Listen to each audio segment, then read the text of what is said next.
বৈকুণ্ঠৰ কল্পতৰু মহাভাগৱত শাস্ত্ৰভাগী শ্ৰৱণ কীৰ্তন কৰাৰ যি সুবিধা কৰি দিছে, যুগ ধৰ্মৰ ফালৰ পৰা ব্যাসদেৱে ইয়াক শ্ৰেষ্ঠ কৰ্ম বুলি অভিহিত কৰিছে।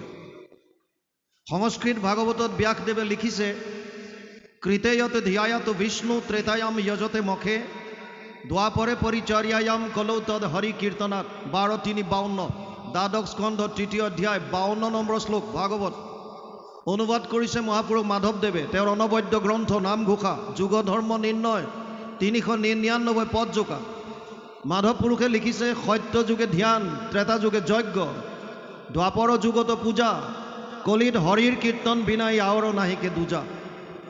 যুগ ধৰ্মৰ ফালৰ পৰা কলি যুগত ঈশ্বৰ উপাসনা কৰাৰ বাবে কলি যুগৰ মানুহৰ শাৰীৰিক আৰু মানসিক সামৰ্থ্যতাৰ প্ৰতি লক্ষ্য ৰাখি আটাইতকৈ যদি সহজ আৰু সুগম কিবা মাৰ্গ আছে, সেয়া হৈছে কৃষ্ণত একান্ত শৰণ, সমস্ত প্ৰাণীৰ প্ৰতি বিষ্ণুময় ভাৱ আৰু ভকতৰ সংগত তেওঁৰ লীলাসমূহৰ শ্ৰৱণ কীৰ্তন।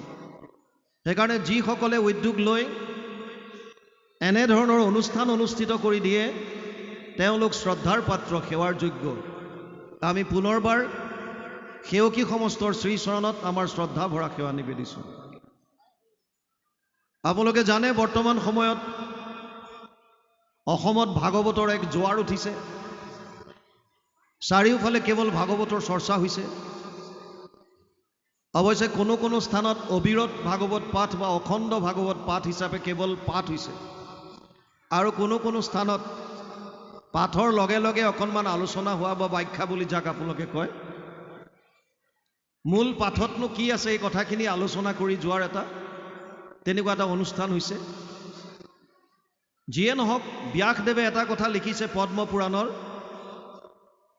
18খন পুৰাণৰ ভিতৰত দ্বিতীয়খন ডাঙৰ পুৰাণ হৈছে পদ্মপুৰাণ। আটাইতকৈ ডাঙৰ পুৰাণখনৰ নাম হৈছে স্কন্ধ পুৰাণ, য'ত 81,100টা শ্লোক আছে। দ্বিতীয়খন ডাঙৰ পুৰাণ হৈছে পদ্মপুৰাণ, য'ত 55,000 শ্লোক আছে। পদ্মপুৰাণৰ শেষৰ খণ্ডটো উত্তৰ খণ্ড বুলি যাক কয়, তাত 6টা অধ্যায়ত ভাগৱতৰ মাহাত্ম্য লিখিছে, আৰু তাত ব্যাসদেৱে এটা বৰ ডাঙৰ কথা লিখি থৈ গৈছে। তেওঁ কৈছে, এতদস্মাৎ পৰম কিঞ্চিত মন শুদ্ধে ন বিদ্যতে জন্মান্তৰে ভৱেত পুণ্যম তদা ভাগৱতম লভেত।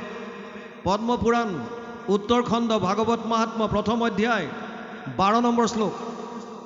ব্যাসদেৱে কৈছে, মানুহৰ মনৰ ভাৱ শুদ্ধিকৰণৰ কাৰণে, মনৰ ভাৱৰ শুদ্ধতাৰ কাৰণে ভাগৱততকৈ শ্ৰেষ্ঠ গ্ৰন্থ আৰু একো নাই। কিন্তু এই ভাগৱত শুনাৰ সৌভাগ্য কাৰ আহে? জন্মান্তৰে ভৱেত পুণ্যম, বহু জন্মৰ পুণ্য উদয় হ'লেহে মানুহে ভাগৱত শুনাৰ সুবিধাকণ পায়। ব্যাসদেৱৰ শ্লোকটোৰ বিষয়ে লক্ষ্য কৰিলে আমি গম পাওঁ যে বৰ্তমান সময়ত অসমৰ ৰাজ্যৰ ভাগ্য উদয় হৈছে। তেওঁলোকে প্ৰত্যক্ষভাৱে শুনাৰ উপৰিও পৰোক্ষভাৱে মোবাইলৰ যুগত, মোবাইলৰ থ্ৰুৱেদি প্ৰায়বিলাকে ভাগৱত শ্ৰৱণ কৰিছে। কিন্তু ডাঙৰ কথা হৈছে, ইমানকৈ ভাগৱত শুনাৰ পাছতো আমাৰ মনৰ ভাৱবিলাক শুদ্ধ হৈছে নে নাই, সেইটোহে ডাঙৰ কথা, চিন্তা কৰিবলগীয়া বিষয়। শুনাততো শুনিছোঁ, ৰাতি দিন শুনিছোঁ। আমাক বহুতে কয় যে আপোনাৰ ভাগৱত আমি বাৰীত কাম কৰি থাকোঁতে স্পীকাৰ লগাই লওঁ, তাত শুনি থাকোঁ। আইসকলে কয় আমি ৰন্ধন কৰি থাকোঁতেও আপোনাৰ মোবাইলত ভাগৱত শুনি থাকোঁ। ৰাতি 2টা-1টালৈকে টোপনি নাহিলে ভাগৱত শুনে। মুঠতে ভাগৱতৰ শ্ৰৱণ চলিছে, ইয়াত কোনো সন্দেহ নাই। কিন্তু যিটো ব্যাসদেৱে কৈছে ভাগৱত শুনিলে মানুহৰ মনৰ ভাৱ শুদ্ধ হয়, সেইটো হৈছেনে নাই? আজি কিছুদিনৰ আগত বাইহাটা চাৰিআলিৰ পৰা অলপ যাব লাগে ইফালে এখন সত্ৰত এটা অনুষ্ঠান হৈছিলে। দ্বিতীয় দিনা অনুষ্ঠানত আমাক ভাগৱত আলোচনাৰ কাৰণে নিমন্ত্ৰণ দিলে, আমি গৈছিলোঁ। আৰু তাত কমিটিৰ ফালৰ পৰা এটা ঘোষণা দিয়া শুনিলোঁ। কমিটিৰ ফালৰ পৰা এটা ঘোষণা দিছে যে যোৱাকালি কোনো সদাশয় ব্যক্তিয়ে ভুলবশতঃ আই এগৰাকীৰ চেণ্ডেল এযোৰ পিন্ধি গ'ল। গতিকে তেওঁক অনুৰোধ কৰিছোঁ যাতে চেণ্ডেলযোৰ আনি সত্ৰৰ সন্মুখত থৈ যায়। এতিয়া আপোনালোকে কওক ভাৱৰ শুদ্ধতা ক'ত আহিল? যদি ভাগৱত শুনিবলৈ অহাৰ পাছতো বেলেগৰ চেণ্ডেল এযোৰ যদি মনে মনে পিন্ধি গুচি যায়, তে ভাৱত শুদ্ধতা ক'ত থাকিল? আপুনি ঘণ্টা ঘণ্টা শুনি থাকক, যদি ভাৱতেই শুদ্ধতা অহা নাই।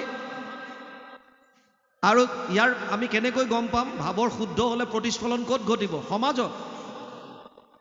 সমাজত দেখা পাব চোৰ ডকাইত ধৰ্ষণ লুণ্ঠন ঈৰ্ষা দ্বেষ কাম ক্ৰোধ এইবিলাক নাইকিয়া হ'ব যদি প্ৰকৃততে ভাগৱত শ্ৰৱণ কৰিছে। কিন্তু সমাজলৈ যদি আমি চাওঁ তেতিয়া দেখা পাওঁ যে এতিয়াও চোৰ হৈ আছে, ডকাইতি হৈ আছে, ধৰ্ষণ হৈ আছে, লুণ্ঠন হৈ আছে, আৰু আমাৰ মনৰ মাজত ঈৰ্ষা দ্বেষ কাম ক্ৰোধ এইবিলাকে বাহ পাতি আছে। তেতিয়াহ'লে ভাগৱত যিটো ব্যাসদেৱে কৈছে ভাগৱত শুনিলে ভাৱৰ শুদ্ধতা হয়, তাৰমানে মিছা ক'লে নেকি? ব্যাসদেৱটো সাধাৰণ মানুহ নহয়।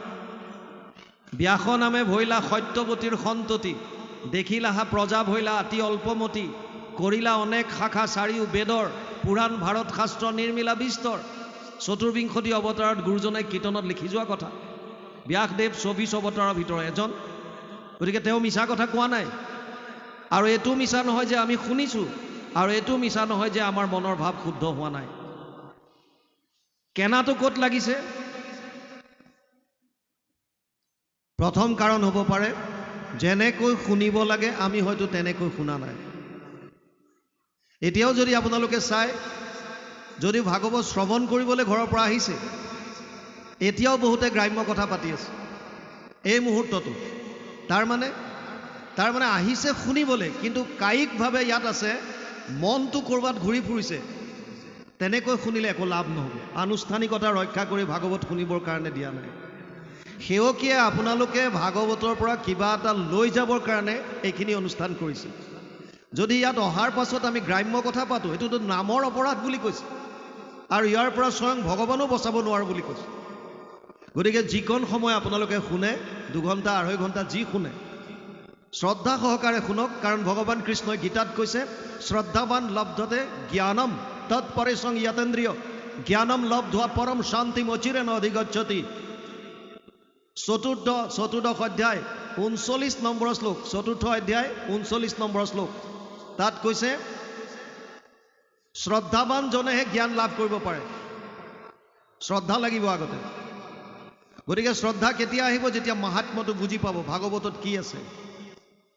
ভাগৱত সমস্ত শাস্ত্ৰৰ সাৰ, সৰ্ব বেদান্ত সাৰম হি শ্ৰী ভাগৱতম ইষ্যতে য়ৈশ্বৰ ৰসামৃত তৃপ্তৈশ্য নানৈন্যত্ৰ ৰতি ক্বচিত। 12, 13, 15 দ্বাদশ স্কন্ধ 3য় অধ্যায় 15 নম্বৰ শ্লোক ভাগৱত অনুবাদ কৰিছে মহাপুৰুষ মাধৱদেৱে ঘোষাত 18 নম্বৰ পদ জোকা। তেওঁ লিখিছে, সমস্ত বেদান্ত সাৰ মহাভাগৱত শাস্ত্ৰ, ইহাৰ অমৃত ৰস পায় পৰম সন্তোষে পান কৰিলে যিজনে তাৰ অন্যত্ৰ ৰসত ৰতি নাই। আপুনি যদি সন্তোষ মনে শ্ৰদ্ধা সহকাৰে এবাৰ যদি ভাগৱত শ্ৰৱণ কৰে, আন শাস্ত্ৰৰ প্ৰতি মন নাযাব। আমি কোৱা নাই, ব্যাসদেৱে কৈছে, মহাপুৰুষ মাধৱদেৱে অনুবাদ কৰি ঘোষাত লিখি যোৱা কথা। শ্ৰদ্ধা আহিবৰ কাৰণে মাহাত্ম্য জানিব লাগে। ভাগৱতত আৰু কি আছে?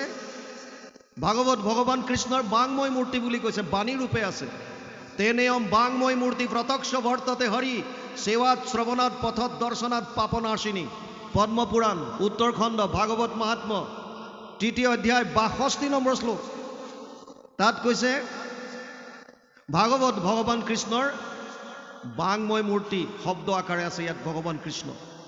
এই ভাগৱত যদি কোনোবাই শ্ৰদ্ধা সহকাৰে সেৱা এটা কৰিছে, সেৱাৰ দ্বাৰা যদি শ্ৰৱণ কৰিছে, শ্ৰৱণৰ দ্বাৰা যদি পাঠ কৰিছে, পাঠ বা কীৰ্তনৰ দ্বাৰা, আৰু নহ'লে যদি কোনোবাই শ্ৰদ্ধা সহকাৰে দৰ্শন মাত্ৰ পাইছে, ব্যাসদেৱে গেৰেণ্টি দিছে আপোনালোকৰ সমূলংছে পাপ নাশ হ'ব।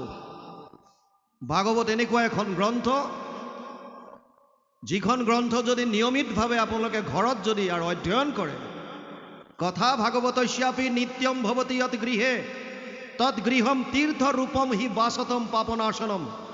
পদ্মপুৰাণ উত্তৰখণ্ড ভাগৱত মাহাত্ম্য 3য় অধ্যায় 29 নম্বৰ শ্লোকত ব্যাসদেৱে লিখিছে, ভাগৱতৰ কথা যিখন ঘৰত সদায় হয়, কথা ভাগৱতস্যাপি নিত্যম ভৱতি যৎ গৃহে, সেই ঘৰখন তীৰ্থক্ষেত্ৰলৈ ৰূপান্তৰিত হ'ব আৰু তাত কোনো ধৰণৰ পাপ থাকিব নোৱাৰে। এতিয়া আমি ঘৰত ভাগৱত পাঠ কৰোঁনে নাই? বহু সমাজত নিয়ম আছে বোলে ভাগৱত ঘৰত ৰাখিব নাপায়। বহু ঠাইত নিয়ম বান্ধি দিলে আইসকলে ভাগৱত পাঠ কৰিব নাপায়। ভাগৱতৰ আসনত আইসকলক বহিবলৈ দিলে এইটো বোলে কিবা দিগদাৰ হ'ব। ক'ৰবাত নিয়ম আছে ল'ৰা ছোৱালীক গীতা পাঠ কৰিব নিদিয়ে, অন্ধ হ'ব। কোনোবাই কয় গীতা পাঠ কৰিলে ঘৰ দুৱাৰ এৰি থৈ সন্যাস হৈ গুচি যাব। এই যে অন্ধবিশ্বাসবিলাক আমাৰ মাজত সোমোৱাই দিলে, তাৰ কাৰণে আমি শাস্ত্ৰৰ উত্তম দুখন গ্ৰন্থৰ পৰা বঞ্চিত হৈ গ'লোঁ, গীতা আৰু ভাগৱত। যি দুখন গ্ৰন্থই আমাক জীৱনৰ মাৰ্গ দেখুৱালেহেঁতেন, যি দুখন গ্ৰন্থ সময়ত অধ্যয়ন কৰা হ'লে আমি জীৱনৰ মাৰ্গ বিচাৰি পালোহেঁতেন, সেই দুখন গ্ৰন্থৰ পৰা সামাজিক কিছুমান অন্ধবিশ্বাসৰ কাৰণে আমাক আঁতৰাই থৈ দিলে, যাৰ কাৰণে আজি সৰু সৰু চহৰত 3খন 4খন 5খন 6খন 20খন পৰ্যন্ত ৰিহেব চেণ্টাৰ, নিচামুক্তি কেন্দ্ৰ খুলিবলগীয়া হৈছে। অতি পৰিতাপৰ বিষয়, নিচামুক্তি কেন্দ্ৰ খুলিবলগীয়া হৈছে। অকল যুৱকৰ কাৰণে নহয়, গুৱাহাটী হেন জেগাত যুৱতীৰ কাৰণেও নিচামুক্তি কেন্দ্ৰ খুলিছে, ছোৱালীবিলাকৰ কাৰণেও আছে। কিয়? ভাগৱত অধ্যয়ন কৰা হ'লে গম পালেহেঁতেন, প্ৰহ্লাদে কৈছিল কৌমাৰ আচৰিত প্ৰাজ্ঞ ধৰ্মান ভাগৱতানিহ দুৰ্লভ মানুষ দেহ তত্ৰাপি অধ্ৰুৱম অৰ্থদম 761 সপ্তম স্কন্ধ 6ষ্ঠ অধ্যায় 1ম শ্লোক। দুৰ্লভ মনুষ্য জন্ম যিটো পায়া বুদ্ধিমন্ত যেবে হয়, কুমাৰ কালতে হয়া একমত ভকতি কাছৰ হয়, ভাগৱতত লিখা আছে। কিন্তু কুমাৰ কালত আহিবৰ কাৰণে আপুনি শ্ৰৱণ কৰিব লাগিব, তেওঁলোকক শিকাব লাগিব। আমাৰ মনত সোমোৱাই দিলে যে সৰুতে এইবিলাক পঢ়িবই নাপায়, আধ্যাত্মিক শিক্ষাৰ পৰা আমাক আঁতৰাই দিলে। গতিকে ভাগৱতৰ মাহাত্ম্যটো আগতে গম পাব লাগে। ই এনেকুৱা এখন শাস্ত্ৰ, ৰামায়ণ মহাভাৰত গীতা বেদ বেদান্ত সমস্তৰ শাস্ত্ৰৰ সাৰ ইয়াত সোমাই থোৱা আছে। গতিকে ভাগৱত অধ্যয়ন কৰিবলৈ লওক।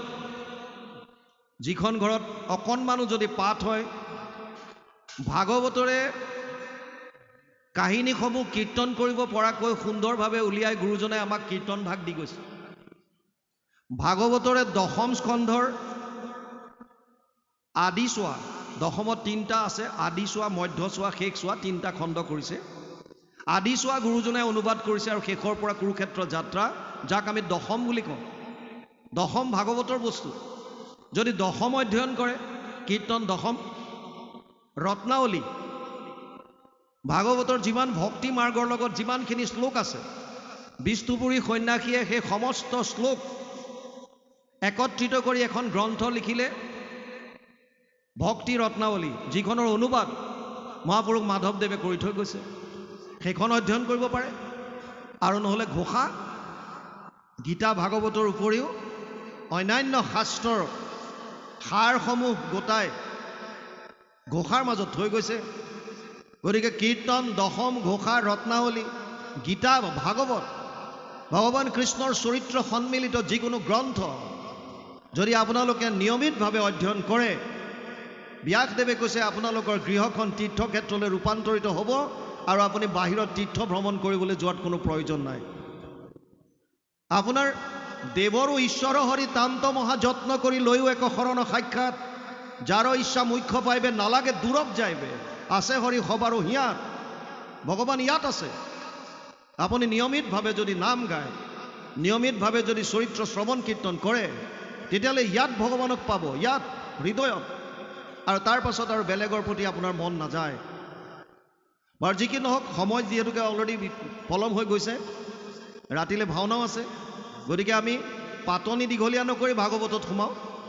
মূল ভাগৱত সংস্কৃতত আছে, 12টা স্কন্ধ, 335টা অধ্যায়, 18,000 শ্লোক, 5,96,000 শব্দ, 10টা লক্ষণ আছে ভাগৱতত। অত্ৰ স্বৰ্গ বিসৰ্গ স্থানম পোষণম উতয় মনন্তৰ এসব অনুকথা নিৰোধ মুক্তি আশ্ৰয় 2, 10, 1। দ্বিতীয় স্কন্ধ 10ম অধ্যায় 1ম শ্লোক ভাগৱত। সৰ্গ বিসৰ্গ স্থান পোষণ উতি মনন্তৰ ঈশানো নিৰোধ মুক্তি আশ্ৰয়, 10টা লক্ষণ ভাগৱতত আছে। তৃতীয় স্কন্ধৰ পৰা লক্ষণসমূহ আৰম্ভ হৈছে। প্ৰথম আহিছে সৰ্গ। ভাগৱতত কি আছে থুলমূলকে বুজি লওক। প্ৰথম আৰু দ্বিতীয় জাষ্ট পাতনি। কেনেকৈ শৌনক আদিয়ে সুতমুনিক প্ৰশ্ন কৰিছে, কেনেকৈ ভাগৱতৰ সৃষ্টি হ'ল, কেনেকৈ পৰীক্ষিতৰ জন্ম হ'ল, কেনেকৈ তেওঁ সাপগ্ৰস্ত হ'ল, কেনেকৈ তেওঁ শুকদেৱে ভাগৱত ক'বলৈ আহিল, কি প্ৰশ্নৰ আঁত ধৰি পেলাই ক'লে, সেইখিনি আমি আলোচনা কৰিম দ্বিতীয়ত। কিন্তু আচল লক্ষণ আৰম্ভ হৈছে তৃতীয়ৰ পৰা। তৃতীয় স্কন্ধৰ লক্ষণ হৈছে সৰ্গ। সৰ্গ মানে আদি সৃষ্টি। কোটি কোটি ব্ৰহ্মাণ্ডৰ হৰি অধিকাৰী। আমি এখন ব্ৰহ্মাণ্ডৰ এটা চুকত আছোঁ। এনেকুৱা কোটি কোটি ব্ৰহ্মাণ্ড আছে বুলি শাস্ত্ৰই কৈছে। এই কোটি কোটি ব্ৰহ্মাণ্ডৰ সৃজন কেনেকৈ হ'ল, এয়া জানিবৰ কাৰণে তৃতীয় স্কন্ধ ভাগৱত অধ্যয়ন কৰিব লাগিব। তাত আপোনালোকে পাব। চতুৰ্থ স্কন্ধ বিসৰ্গ, ছেকেণ্ডাৰী সৃষ্টি। ব্ৰহ্মা আদিৰ দ্বাৰা সৃষ্টিৰ বিকাশ কেনেকৈ হ'ল, সেয়া জানিবৰ কাৰণে চতুৰ্থ স্কন্ধ অধ্যয়ন কৰিব লাগিব। পঞ্চম স্কন্ধত আছে স্থান, ভূগোল আৰু খগোল। খগোল মানে গ্ৰহ নক্ষত্ৰৰ বিস্তৃত বিৱৰণ। ভূগোল আৰু খগোলৰ বিষয়ে যদি জানিবলৈ ইচ্ছা কৰে, পঞ্চম স্কন্ধ অধ্যয়ন কৰিব লাগিব। ষষ্ঠ স্কন্ধ লক্ষণ হৈছে পোষণ। কোটি কোটি ব্ৰহ্মাণ্ডত যিমান জীৱৰাশি আছে, ভগৱানে সকলোকে কেনেকৈ পোষণ কৰিছে। বিষ্ঠাৰ গৰ্তত থকা এটা কীটো জীয়াই আছে, তেওঁৰ কাৰণেও খাদ্য যোগাৰ আছে। গছ বন, গছৰ ওপৰত থকা চৰাই চিৰিকটিৰ কাৰণেও আছে, পোক পৰুৱাৰ কাৰণেও আছে। আনকি সন্তান এটা মাতৃৰ কোলা গৰ্ভত থাকোঁতে সেই সন্তানটোৱে জন্ম হৈ প্ৰথম গ্ৰহণ কৰিব পৰীয়া আহাৰ মাকৰ স্তনত আগতেই তৈয়াৰ কৰি দিয়ে। কিমান কৃপালু হ'ব লাগিব। গতিকে সেইজন ভগৱানে কেনেকৈ পোষণ কৰি আছে, বৃত্তাসুৰ বধ, চিত্ৰকেতু উপাখ্যান, অজামিল উপাখ্যান, বিভিন্ন কাহিনীৰ দ্বাৰা বৰ্ণনা কৰিছে। সপ্তম স্কন্ধৰ লক্ষণ হৈছে উতি। উতি মানে বাসনা। আমাৰ তিনি ধৰণৰ বাসনা আছে, দৈবিক বাসনা, আসুৰিক বাসনা আৰু মানৱীয় বাসনা। মহন্তৰ কৃপাত দৈবিক বাসনাৰ উদ্ভৱ হয়, সেয়া বুজাবৰ কাৰণে প্ৰহ্লাদৰ চৰিত্ৰ আনিছে। মহন্তৰ কোপত আসুৰিক বাসনাৰ উদ্ভৱ হয়, কেনেকৈ চাৰি সিদ্ধৰ কোপত বৈকুণ্ঠৰ দুৱাৰপাল জয় আৰু বিজয় সাপগ্ৰস্ত হৈ অসুৰ যোনিত আহিবলগীয়া হ'ল, এয়া সুন্দৰভাৱে বৰ্ণনা কৰিছে হিৰণ্যক্ষ আৰু হিৰণ্যকশিপুৰ কথাৰে। মানৱীয় বাসনাৰ কথা ক'বলৈ গৈ নাৰদে যুধিষ্ঠিৰক বৰ্ণাশ্ৰম ধৰ্মৰ কথা যদিও সংস্কৃত ভাগৱতত 5টা অধ্যায়ত বিস্তৃতভাৱে বিৱৰণ দিছে, অসমীয়ালৈ ইয়াৰ অনুবাদ কৰা নাই। কাৰণ ভক্তি মাৰ্গত বৰ্ণাশ্ৰম ধৰ্মৰ বিশেষ প্ৰয়োজন নাই। বৰ্ণ মানে 4টা জাতি। ব্ৰাহ্মণ ক্ষত্ৰিয় বিষাম শূদ্ৰানাম চ পৰম তপ কৰ্মাণি প্ৰবিভক্তানি স্বভাৱ প্ৰভাৱেৰ গুণেই। অষ্টাদশ অধ্যায় 41 নম্বৰ শ্লোক গীতা। অৰ্জুনক কৈছে, হে অৰ্জুন, ব্ৰাহ্মণ ক্ষত্ৰিয় বৈশ্য আৰু শূদ্ৰ 4টা জাতি মই কৰ্মৰ ওপৰত ভিত্তি কৰি সৃষ্টি কৰিলোঁ। ব্ৰাহ্মণসকলৰ কাম আছিল সম দম তপ শৌচম শান্তি আৰ্জৱম এবচ জ্ঞান বিজ্ঞান আস্তিক্যম ব্ৰহ্মকৰ্ম স্বভাৱজম। অষ্টাদশ অধ্যায় 42 নম্বৰ শ্লোক গীতা। সম মানে মনৰ ওপৰত সংযম, দম মানে ইন্দ্ৰিয়ৰ দমন, তপ মানে কায় মনো বাণীৰ সহ্য কৰিব পৰা গুণটো ঈশ্বৰ উপাসনাৰ কাৰণে তপ। শৌচম মানে পবিত্ৰতা। 2 ধৰণৰ পবিত্ৰতা আছে। শৌচাংশ দ্বিবিধম প্ৰোক্তম বাহ্যম অভ্যন্তৰম তথা মৃজলাভ্যম স্মৃতম বাহ্যম ভাৱশুদ্ধি তথান্তৰম। 2 ধৰণৰ পবিত্ৰতা আছে, এক হৈছে বাহ্যিক আৰু এক হৈছে আভ্যন্তৰীণ, ভিতৰৰ। বাহ্যিক শুদ্ধতা আগতে মাটি পানী দিয়ে হাত ধুই পেলাই চাফা কৰিছিল, এতিয়া বহুত ধৰণৰ কেমিকেল ওলাল। কিন্তু আটাইতকৈ ডাঙৰ শুদ্ধতাৰ কথা কৈছে ভাৱৰ। ভাৱত যদি শুদ্ধতা নাই, বাহ্যিকভাৱে আপুনি যিমানেই নীতি নিয়ম নকৰক কিয়, আপুনি বাহ্যিকভাৱে ধৰ্মৰ নামত ঢেৰ কিবা কিবি কৰি আছে, কিন্তু ভাৱত শুদ্ধতা নাই। কাৰোবাৰ উন্নতি দেখি আপুনি জ্বলে, কাৰোবাৰ ভাল হোৱাটো কামনা নকৰে, তেতিয়াহ'লে আপোনাৰ নীতি নিয়মবিলাকৰ পৰা বিশেষ কাম হোৱা নাই। কাৰণ ভগৱানে কৈছে, মইতো সমস্ত প্ৰাণীত আছোঁ, সমস্ত ভূতত ব্যাপী আছোঁ মই হৰি, সবাকো মানিবা তুমি বিষ্ণু বুদ্ধি কৰি।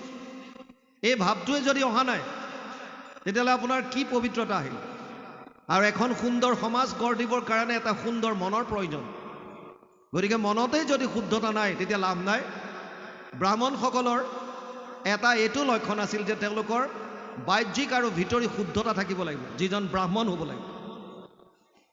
শৌচম সম দম তপ শৌচম, শান্তি ক্ষমাভাৱ, আৰ্জৱম সৰলতা, জ্ঞান শাস্ত্ৰীয় নলেজ, থিয়ৰিটিকেল নলেজ, আৰু বিজ্ঞান মানে ৰিয়েলাইজেশ্যন, অনুভৱ।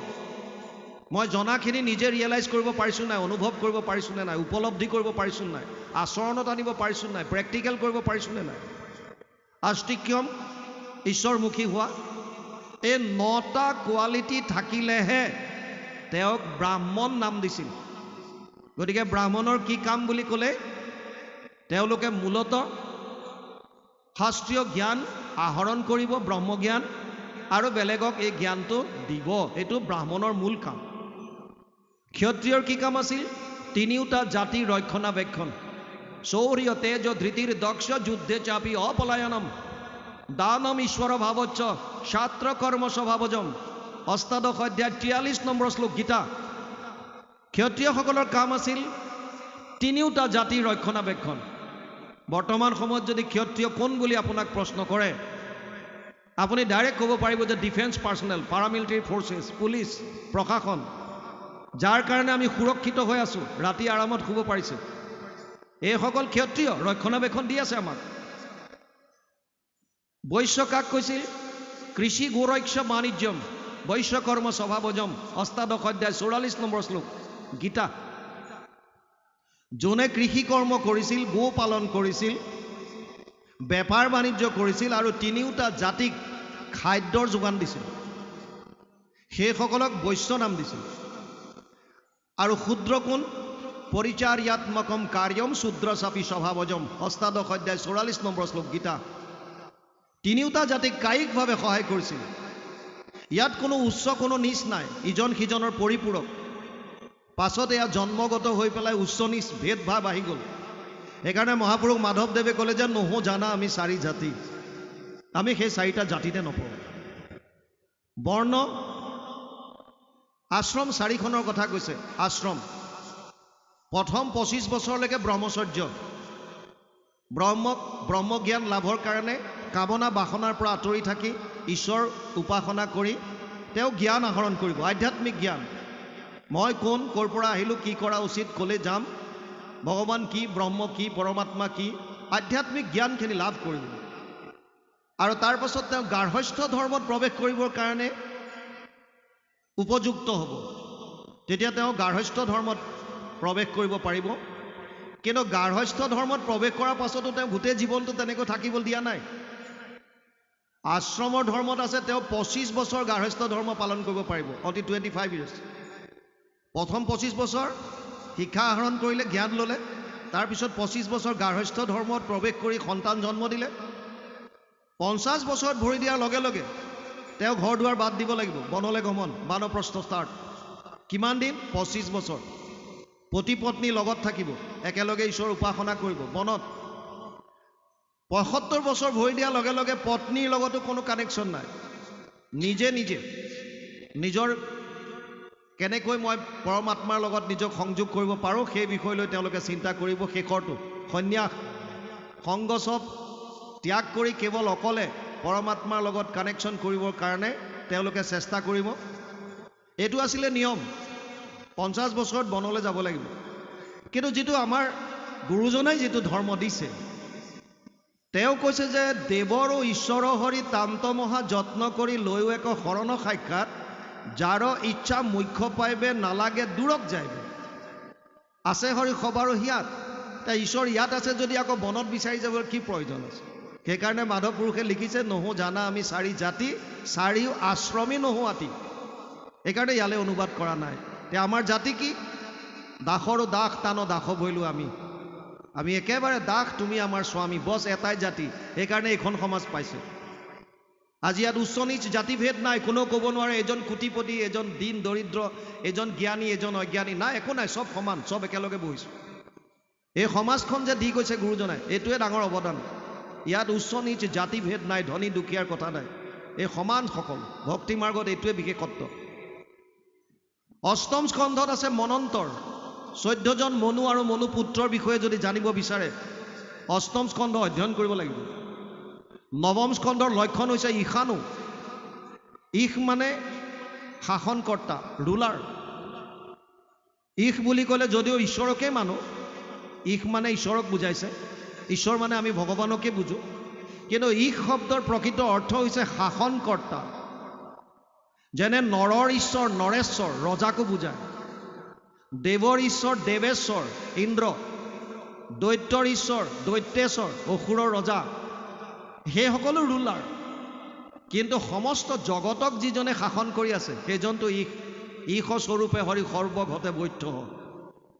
ঈশ্বৰ, সেইজন ঈশ্বৰৰ অনুৰাগীসকলৰ বিষয়ে, চন্দ্ৰবংশ সূৰ্যবংশৰ ৰজা মহাৰজাৰ বিষয়ে জানিব বিচাৰিলে নৱম স্কন্ধ অধ্যয়ন কৰিব লাগিব। তাতে আপোনালোকে ৰামায়ণৰ কথাও পাব। দশম স্কন্ধৰ লক্ষণ হৈছে নিৰোধ। 335টা মূল অধ্যায়ৰ দশম স্কন্ধত 90টা অধ্যায় আছে। আটাইতকৈ ডাঙৰ নিৰোধ মানে প্ৰলয়ৰ সময়ত সমস্ত জীৱৰাশি ভগৱানৰ উদৰত অৱৰুদ্ধ হৈ থাকে পুনৰ সৃষ্টি নোহোৱালৈকে। এই প্ৰক্ৰিয়াটোক কৈছে নিৰোধ। যিজন ঈশ্বৰৰ উদৰত সমস্ত প্ৰাণী অৱৰুদ্ধ হৈ থাকে সেইজন ঈশ্বৰৰ অৱতাৰৰ পৰা বিভিন্ন লীলা দশম স্কন্ধত বৰ্ণনা কৰিছে। ইয়াক 3টা ভাগ কৰিছে, আদি চোৱা, মধ্য চোৱা, শেষ চোৱা। গুৰুজনে আদি চোৱা অনুবাদ কৰিছে আৰু শেষ চোৱাৰ পৰা কুৰুক্ষেত্ৰ যাত্ৰা একেলগে দশম বুলি কোৱা হয়। একাদশ স্কন্ধৰ লক্ষণ হৈছে মুক্তি। মুক্তি মানে মোকলাই দিয়া, খুলি দিয়া। মুক্তি কাক লাগে? যিজন বান্ধোনত আছে। যদি আপোনাৰ বান্ধোন নাই তেতিয়াহ'লে মুক্তিৰ প্ৰয়োজন নাই। আৰু যদি বান্ধোন আছে, কিহৰ বান্ধোন এইটো জানিবৰ কাৰণে নিমি নৱসিদ্ধ সংবাদ, কৃষ্ণ উদ্ধৱ সংবাদ, একাদশ স্কন্ধ অধ্যয়ন কৰিব লাগিব। দ্বাদশ স্কন্ধ লক্ষণ হৈছে আশ্ৰয়। আশ্ৰয় মানে শৰণ। জীৱই আশ্ৰয় ক'ত ল'ব এয়া জানিবৰ কাৰণে দ্বাদশ স্কন্ধ অধ্যয়ন কৰিব লাগিব। আৰু ব্যাসদেৱে কৈছে দশমৰ্থ বিশুদ্ধ্যাৰ্থম নবানিমিহ লক্ষণম বৰ্ণয়ন্তি মহাত্মান শ্ৰুতেনা অৰ্থেন চাঞ্জসা। 2:10 ভাগৱত দ্বিতীয় স্কন্ধ দশম অধ্যায় 2 নম্বৰ শ্লোকত ব্যাসদেৱে কৈছে দশম লক্ষণটোক অৰ্থাৎ আশ্ৰয় শৰণ বস্তুটোক প্ৰতিপন্ন কৰিবৰ কাৰণে মই বাকী 9টা লক্ষণ বৰ্ণনা কৰিছোঁ। থুলমূলকৈ ভাগৱতৰ বিৱৰণ এইখিনি